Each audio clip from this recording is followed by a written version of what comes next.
என்னங்க பார்க்குறீங்க? ஏதோ சன்ஸ்கிரீமா, இதை போட்டால் அப்படியே நம்ம எவ்வளோ தான் கருப்பாக இருந்தாலும் வெள்ளையாகிடுவோமா. இதை நம்பி தானே நம்ம போடுறோம். அதே போல் தாங்க என் ஆத்துமா கூட ஒரு நாள் இல்லை ஒரு நாள் அது மறிக்கும், அது பரலோக தான் போகும் என்ற நம்பிக்கை எனக்கு இருக்கிறது. உங்களுக்கு இருக்கா? அக்கா நீங்கள் எப்படி சொல்கிறீங்க? நீங்கள் மறித்துட்டா பரலோகம் தான் போவீங்களா அப்படின்னு எப்படி நீங்கள் நம்புறீங்க? பாவம் செஞ்சீங்களா புண்ணியம் செஞ்சீங்களான்னு தெரியாது, நல்லது செஞ்சீங்களா கெட்டது செஞ்சீங்களான்னு உங்களுக்கு தெரியாதே, அப்படி இருந்தும் கூட நீங்கள் எப்படி உறுதியாக சொல்கிறீங்கன்னு நீங்கள் கேட்கலாம். பாருங்களேன், யோவான் எழுதின சுவிசேஷம் 3ஆம் அதிகாரம் 16ஆம் வசனம்.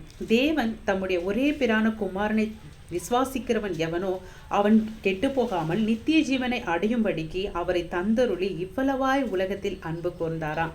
அப்போ தேவனாகிய கர்த்தர் அவருடைய ஒரே பிரான குமாரனை எனக்காக, இயேசு கிறிஸ்து எனக்காக, என்னுடைய பாவங்களுக்காக, என்னுடைய அக்கிரமங்களுக்காக, என்னுடைய மீறுதலுக்காக அவருடைய கல்வாரி சிலுவையின் சிந்தின இரத்தத்தினால கழுவினார் என்று நான் நம்புகிறேன்.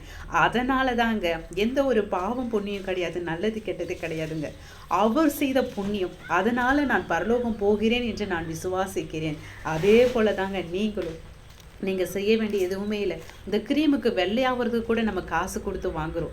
ஆனால் நீங்கள் பரலோகம் போனோன்னா எந்த ஒரு காசும் தேவை கிடையாதுங்க. ஒரே ஒரு நம்பிக்கை, உங்களுடைய பாவங்கள் கர்த்தராகிய தேவனுடைய ஒரே பேரான குமாரனுடைய சிந்தின இரத்தத்தினால கழுவப்பட்டது என்று நீங்கள் விசுவாசித்தால், உங்கள் நம்பிக்கை அதன் மீது வைத்தால் உங்களுடைய ஆத்துமா பரலோகம் போகும். அல்லேலூயா.